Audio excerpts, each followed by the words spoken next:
Good morning प्रिय विद्यार्थियों, कैसे हो? बढ़िया। पढ़ाई वगैरह चल रही है? लॉकडाउन का आनंद, घर पे बैठकर आराम से पढ़ो, खूब टाइम है, मन लगा कर पढ़ो।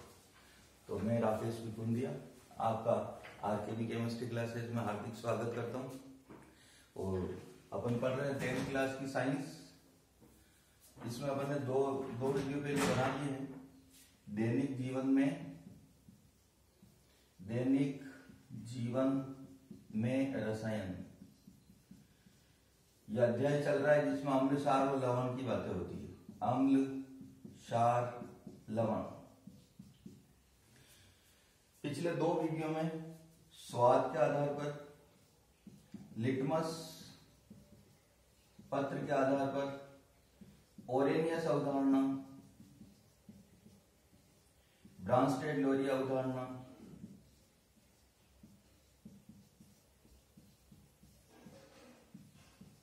इनके बारे में काफी विस्तार से हमने अध्ययन कर लिया है। तो जिन विद्यार्थियों ने ये सारे टॉपिक का अध्ययन नहीं किया है तो पिछले वीडियो, जो दो वीडियो बना रखे हैं, उसको आराम से देखकर, पढ़कर, नोट्स बनाकर उसका अध्ययन कर सकते हैं। आज अपन अगली अवधारणा है लुईस अवधारणा। अम्ल क्षार की लुईस अवधारणा के बारे में आज चर्चा करेंगे। ठीक है, ज्यादा समय वेस्ट ना करते हुए अपन पढ़ना स्टार्ट करते हैं। सर्दियां वैसे चालू हो गई है, इसलिए स्वेटर पहनकर सर्दी का विशेष ध्यान रखें, बीमार होने की आवश्यकता नहीं है। ठीक, लुईस अवधारणा,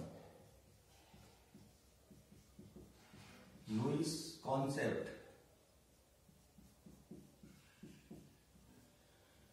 लुईस अवधारणा के आधार पर अम्ल और क्षार क्या होते हैं? तो लुईस अवधारणा के आधार पर ऐसे सारे परमाणु, अणु या आयन, परमाणु, अणु या आयन, इन सबको एक ही शब्द में क्या कह सकते हैं? कोई भी स्पीशीज या कोई भी पदार्थ। ऐसे पदार्थ जो इलेक्ट्रॉन युग्म का दान करते हैं वो तो कहलाते क्षार, और ऐसे पदार्थ जो इलेक्ट्रॉन युग्म को ग्रहण करते हैं वो कहलाते हैं अम्ल। तो सीधी सीधी बात क्या है कि लुईस नामक वैज्ञानिक ने अम्ल क्षार की अवधारणा अपने इलेक्ट्रॉन युग्म के आधार पर प्रदर्शित की, व्यक्त की, समझाई, बताई। लुईस के अनुसार ऐसे पदार्थ जो इलेक्ट्रॉन युग्म को ग्रहण करते हैं, जो ग्रहण करेगा वो कहलाएगा अम्ल, जो इलेक्ट्रॉन युग्म का दान करेगा वो कहलाएगा क्षार। तो ऐसे पदार्थ जो इलेक्ट्रॉन युग्म को एक्सेप्ट करते हैं, ग्रहण करते हैं, एसिड कहलाते हैं, और ऐसे पदार्थ जो इलेक्ट्रॉन युग्म को डोनेट करते हैं, उनका दान करते हैं, वो कहलाते हैं लुईस क्षार। ठीक है, साथ में नोट करते रहो, एसिड या अम्ल क्या होते हैं।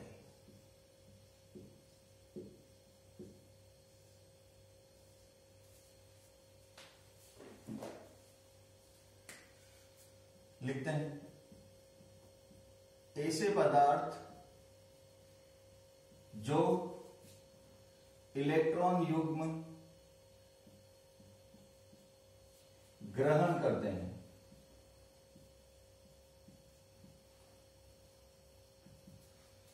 लुईस अम्ल कहलाते हैं।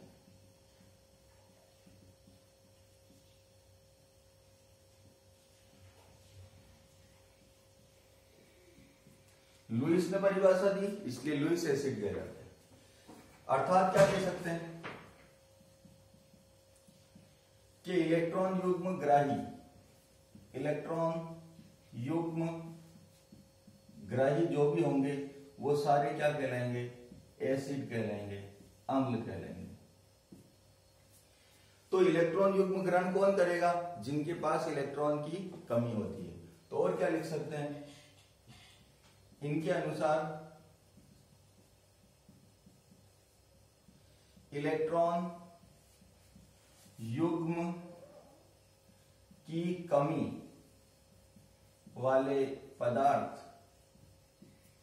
इलेक्ट्रॉन युग्म की कमी वाले पदार्थ लुईस अम्ल होते हैं। इनके अनुसार इलेक्ट्रॉन युग्म की कमी वाले पदार्थ क्या कहलाते हैं? लुईस अम्ल कहलाते हैं। उदाहरण की अगर बात करें, एग्जाम्पल क्या क्या हो सकते हैं? ऐसे कौन कौन से पदार्थ हैं जिनके पास इलेक्ट्रॉन की कमी होती है? तो प्रकृति में पाए जाने वाले जितने भी धनायन हैं, सारे धनायन, चाहे नाम सुन रखा हो नहीं सुन रखा हो, जितने भी धनायन पाए जाते हैं सारे धनायन लुईस एसिड के रूप में कार्य करते हैं। जैसे H+, Na+, Mg+2, Al+3 और भी जितने भी धनायन हैं, समस्त धनायन इलेक्ट्रॉन युग्म ग्रहण कर सकते हैं। और लुईस के अनुसार जो इलेक्ट्रॉन युग्म ग्रहण करता है वो क्या कहलाता है? अम्ल कहलाता है। अच्छा, और क्या हो सकते हैं? ऐसे यौगिक जिनके पास इलेक्ट्रॉन की कमी है, तो कमी किसके पास होती है? अष्टक अपूर्ण वाले यौगिक, अष्टक अपूर्ण वाले यौगिक। ऐसे यौगिक जिनका अष्टक क्या है? अपूर्ण है। अपूर्ण का मतलब जिनके बाह्यतम कोश में 8 इलेक्ट्रॉन नहीं होते हैं। तो ऐसे यौगिक कौन कौन से हो सकते हैं? जैसे मान लो BF3, AlCl3 और भी हो सकते हैं। अब थोड़ी BF3 की अगर बात करें तो सेंटर में कौन है? बोरॉन। और बोरॉन से कितने F जुड़े हुए हैं? 3, 1, 2 एंड 3। ये जो बोरॉन है, तो बोरॉन के बाह्यतम कोश में होते हैं इलेक्ट्रॉन 3, बैंगन, आलू, गाजर, इन, थैला। बोरॉन, एल्यूमिनियम, गैलियम, इंडियम और थैलियम, इन सबके बाह्यतम कोश में वैलेंस शेल में टोटल इलेक्ट्रॉन होते हैं 3। इस आधार पर बोरॉन के बाह्यतम कोश में 3 इलेक्ट्रॉन हुए और 3 इलेक्ट्रॉन फ्लोरीन के। ये 2 इलेक्ट्रॉन मिलकर एक बंध बनता है, तो 3 इलेक्ट्रॉन बोरॉन के और 3 इलेक्ट्रॉन फ्लोरीन के। टोटल कितने इलेक्ट्रॉन हो गए? 6 इलेक्ट्रॉन। अष्टक अपूर्ण वाले यौगिक का मतलब है जिनके पास 8 से कम इलेक्ट्रॉन हो। इसके पास कितने हैं? 6, जो कि 8 से कम है, इसलिए लुईस एसिड है। AlCl3 की बात करें, ये Al और इससे जुड़े हुए 3 Cl। एल्यूमिनियम भी इसी वर्ग का है, इसके बाह्यतम कोश में भी 3 इलेक्ट्रॉन होते हैं। तो ये एल्यूमिनियम का 1 इलेक्ट्रॉन, 2 इलेक्ट्रॉन और 3 इलेक्ट्रॉन। 3 इलेक्ट्रॉन ये क्लोरीन के, टोटल हो गए 6 इलेक्ट्रॉन, जो कि 8 इलेक्ट्रॉन से कम है। और ऐसे यौगिक जिनके बाह्यतम कोश में 8 से कम इलेक्ट्रॉन होते हैं वो अष्टक अपूर्ण वाले यौगिक कहलाते हैं और ये इलेक्ट्रॉन ग्रहण कर सकते हैं। और लुईस के अनुसार ऐसे पदार्थ जो इलेक्ट्रॉन युग्म ग्रहण करते हैं अम्ल कहलाते हैं। नोट कर लो, स्क्रीनशॉट ले लो। ठीक है, रफ कर देता हूं। अब बात करते हैं अपन लुईस बेस, लुईस क्षार क्या होते हैं। तो लिखते हैं अब लुईस क्षार, लुईस बेस। अभी हमने पढ़ा ऐसे पदार्थ जो इलेक्ट्रॉन युग्म ग्रहण करते हैं एसिड कहलाते हैं। तो अब क्या होंगे? ऐसे पदार्थ जो इलेक्ट्रॉन युग्म डोनेट करते हैं, दान करते हैं, वो कहलाते हैं लुईस क्षार। लिखो, ऐसे पदार्थ जो इलेक्ट्रॉन युग्म का दान करते हैं क्या कहलाते हैं? लुईस क्षार कहलाते हैं। लुईस क्षार कहलाते हैं। अब इलेक्ट्रॉन युग्म का दान कौन करेगा? जिनके पास अतिरिक्त इलेक्ट्रॉन उपस्थित होंगे। तो क्या लिख सकते हैं? इनके अनुसार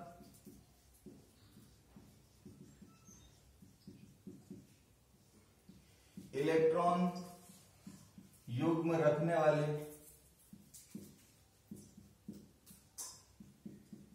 यौगिक लुईस क्षार की भांति कार्य करते हैं। लुईस क्षार की भांति कार्य करते हैं या लुईस क्षार होते हैं। अब उदाहरण की बात करें या एक शब्द में कहें तो क्या कह सकते हैं, इलेक्ट्रॉन युग्म दाता क्या होते हैं, लुईस स्टार। इलेक्ट्रॉन युग्म दाता क्या होंगे, लुईस स्टार।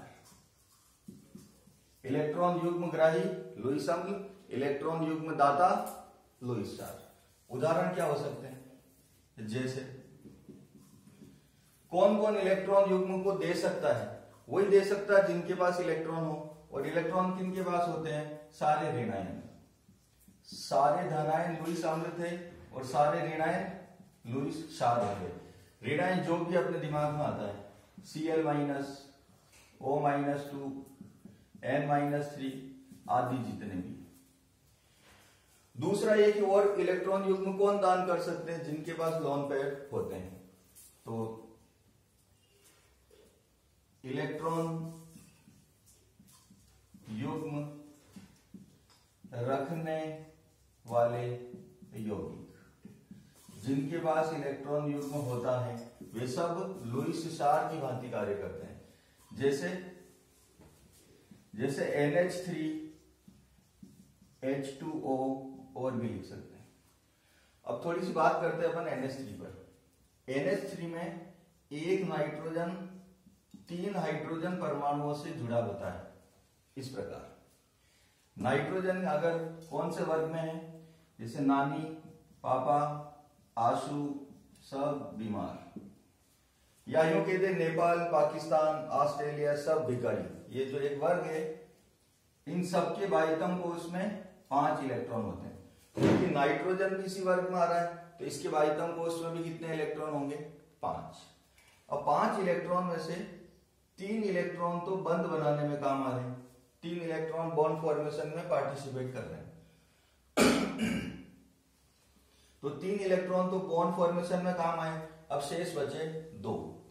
ये 2 इलेक्ट्रॉन जो बंध बनाने में काम नहीं आते हैं, वो 2 इलेक्ट्रॉन इन बिंदुओं के रूप में उपस्थित होते हैं। तो नाइट्रोजन की बाह्यतम कोश में 5 इलेक्ट्रॉन होते हैं और 5 नजर आ रहे हैं। 3 इलेक्ट्रॉन बंध बनाने में काम आ जाते हैं और 2 इलेक्ट्रॉन शेष रहते हैं। ये जो 2 इलेक्ट्रॉन शेष है, ये कहलाते हैं एकाकी इलेक्ट्रॉन युग्म। एकाकी इलेक्ट्रॉन युग्म, या इनको कह सकते हैं लोन पेयर। क्या कह सकते हैं, लोन पेयर। तो NH3 है, NH3 में एक लोन पेयर है, इसीलिए नाइट्रोजन पर 2 बिंदियां लगाते हैं। ऐसा नहीं है नाइट्रोजन का आकार बड़ा हो तो बहुत सारी बिंदियां लगा दो और छोटा हो तो कम लगा दो। ये देखना होता है इनके बाह्यतम कोश में कितने इलेक्ट्रॉन है। अब जैसे जल की बात करते हैं, जल है तो कल है, बाकी तो खाली नल है। तो ये H, O और H। ऑक्सीजन है, O स्टाइल से टीपो। इन सबके बाह्यतम कोश में 6 इलेक्ट्रॉन होते हैं। Oxygen, sulphur, selenium, tellurium and polonium, इन सबके वैलेंस शेल में टोटल इलेक्ट्रॉन होते हैं 6। तो ऑक्सीजन के बाह्यतम कोश में भी 6 इलेक्ट्रॉन होंगे। इन 6 में से ये 2 इलेक्ट्रॉन देखो, ये पहला और ये दूसरा। ये 2 इलेक्ट्रॉन तो बंध बनाने में काम आ रहे हैं, 3, 4, 5 और 6। ये 2 इलेक्ट्रॉन युग्म बंध बनाने में भाग नहीं लेते हैं। तो ऐसे इलेक्ट्रॉन युग्म जो बंध बनाने में भाग नहीं लेते हैं, वो कहलाते हैं एकाकी इलेक्ट्रॉन युग्म। ऐसे इलेक्ट्रॉन युग्म जो बंध बनाने में भाग ले लेते हैं, उन्हें कहते हैं बंध इलेक्ट्रॉन युग्म। तो NH3 में बंध इलेक्ट्रॉन युग्म की संख्या है 3 और एकाकी इलेक्ट्रॉन युग्म की संख्या है 1। जल में बंध इलेक्ट्रॉन की संख्या हो गई 2 और एकाकी इलेक्ट्रॉन युग्म की संख्या भी 2। तो ये उदाहरण हो गए अपने लुईस स्टार के। तो ऐसे पदार्थ जो इलेक्ट्रॉन युग्म का दान करते हैं, और दान कब करेंगे, जब उनके पास लोन पेयर होंगे या इलेक्ट्रॉन होंगे, वो सब अपने इलेक्ट्रॉन युग्म दान कर सकते हैं। तो लुईस के अनुसार क्या कहलाएंगे, लुईस स्टार। ठीक है, इसको नोट कर लो, स्क्रीनशॉट ले लो और साथ साथ में लिखना।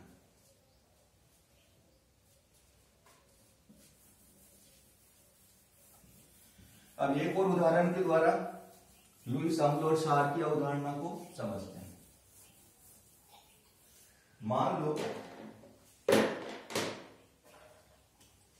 NH3 NH3 प्लस BF3, ये अभिक्रिया करते हैं और ये NH3 और ये BH3 यौगिक बनाते हैं। अभी हमने पढ़ा NH3 लोन पेयर है, इसके पास इलेक्ट्रॉन युग्म दान कर सकते हैं, तो किस रूप में कार्य करेंगे ये? लुईस क्षार के रूप में। BF3 बोरॉन के वाइटम कोष में 3 इलेक्ट्रॉन, 8 से कम इलेक्ट्रॉन है, इलेक्ट्रॉन न्यून यौगिक है, इलेक्ट्रॉन युग्म ग्रहण कर सकते हैं, इसलिए अम्ल। जब भी अम्ल और क्षार आपस में अभिक्रिया करके कोई यौगिक बनाता है, ये क्या है? ये है यौगिक। क्या पढ़ेंगे इसको? यौगिक। तो इनके बीच में एक उप सह संयोजक बंध का निर्माण होता है। अब बंध क्या होते हैं? एक मिनट इंक कर देता हूं।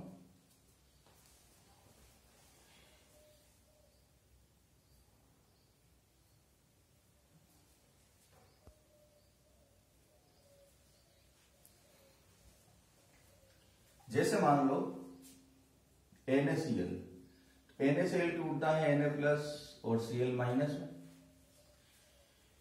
NaCl टूटता है Na+ और Cl- मतलब प्लस और माइनस में, आयन में, और जिसमें आयन होते हैं वो आयनिक यौगिक होते हैं, और आयनिक यौगिकों में पाया जाता है बंध, आयनिक बंध।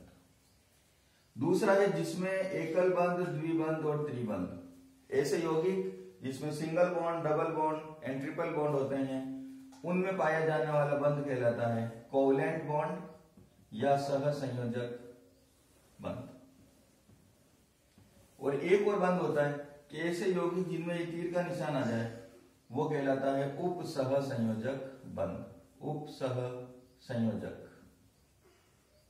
बंध, कोऑर्डिनेट बॉन्ड कहते हैं इसको। तो ये यौगिक देखो, अम्ल और क्षार ने आपस में अभिक्रिया करी, यौगिक बनाया, और यौगिक के बीच में कौन सा बंध बन रहा है? उप सह संयोजक बंध। तो ये तीर का निशान नहीं है, क्या है ये? उप सह संयोजक बंध है। तो इस अवधारणा के अनुसार कोई भी अम्ल क्षार से अभिक्रिया करता है और कोई यौगिक बनाता है, तो उस यौगिक के बीच में एक उप सह संयोजक बंध बनता है, जिसकी दिशा दाता से ग्राही की ओर होगी। किधर से किधर होगी? दाता से ग्राही ओर। तो इन दोनों में से बताओ दाता कौन है? ये लोन पेयर है नाइट्रोजन के पास। तो क्या बोरॉन नाइट्रोजन को इलेक्ट्रॉन देगा या नाइट्रोजन बोरॉन को? दाता किसको देगा? ग्राही को। तो दाता कौन है? नाइट्रोजन। तो तीर का निशान किधर आएगा? इस तरफ, दाता से ग्राही की ओर। एक चीज और ध्यान रखनी है कि ये जो तीर का निशान है, ये जो उपसह संयोजक बंध है, इसका मतलब इसमें 2 इलेक्ट्रॉन है। कितने इलेक्ट्रॉन? 2। तो यहां जो नाइट्रोजन के पास लोन पेयर है, यही लोन पेयर ये इस बंध के रूप में कन्वर्ट हो गए। इसलिए ऐसा कभी नहीं होगा कि यहाँ भी इलेक्ट्रॉन है और तीर का निशान भी है। जब ये तीर का निशान या उपसह संयोजक बंध बन जाता है, तो ये बिंदुओं को हमें, इन इलेक्ट्रॉन युग्मों को हटा देना है। ठीक है, तो क्या लिख सकते हैं? जब अम्ल व क्षार अभिक्रिया करके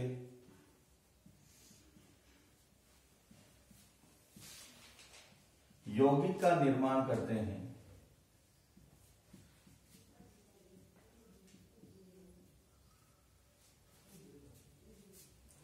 यौगिक का निर्माण करते हैं, तो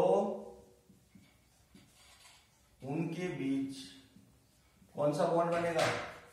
उप सह संयोजक, उप सह संयोजक बंध का निर्माण होता है, जिसकी दिशा किधर से किधर होगी? जिसकी दिशा दाता से ग्राही की ओर होगी, दाता से ग्राही की ओर होती है। ठीक है, होती है तो होने दो। अच्छा, एक चीज और है कि विद्यार्थी भूल जाते हैं कि इलेक्ट्रॉन युग्म देने वाला अम्ल होगा या क्षार होगा, ग्रहण करने वाला अम्ल होगा या क्षार होगा। तो दुनिया में देने वाला दाता तो कौन होता है? परमपिता परमेश्वर। तो हम याद रख सकते हैं कि भगवान, ईश्वर, गॉड, ये क्षार है। सारे भगवान कौन हो गए? क्षार। और सारे भिखारी कौन है? लुईस अम्ल। भिखारी को अम्ल क्यों बोला? क्योंकि ये इलेक्ट्रॉन युग्म ग्रहण कर सकते हैं, पैसे दान ग्रहण करते हैं। तो लुईस के अनुसार ऐसे पदार्थ जो इलेक्ट्रॉन युग्म को ग्रहण करते हैं अम्ल कहलाते हैं, ऐसे पदार्थ जो इलेक्ट्रॉन युग्म का दान करते हैं क्षार कहलाते हैं। ठीक है, इस अवधारणा की कुछ विशेषता लाभ की बात करते हैं। तो लुईस अवधारणा की कुछ लाभ है। क्या क्या लाभ है? कि ओरेनियस और ब्रांस्टेड-लोरी के अनुसार तो ऐसा कहा गया था, ऐसे पदार्थ जो प्रोटॉन को त्यागते हैं या प्रोटॉन को ग्रहण करते हैं, प्रोटॉन की बात करते हैं। लेकिन ऐसे भी पदार्थ है जिनमें प्रोटॉन है ही नहीं। ऐसे पदार्थ जिनमें प्रोटॉन नहीं होते हैं उन्हें कहते हैं अप्रोटिक पदार्थ। अप्रोटिक पदार्थ। तो अप्रोटिक पदार्थों की व्याख्या यह सिद्धांत आसानी से करता है। अब अप्रोटिक पदार्थ क्या होंगे? जिनमें प्रोटॉन नहीं होते, जैसे CO2, SO2, BF3 और भी उदाहरण हो सकते हैं। अच्छा, और क्या विशेषता है और क्या इसमें लाभ है? कि इसमें विलायक की आवश्यकता बिल्कुल नहीं होती।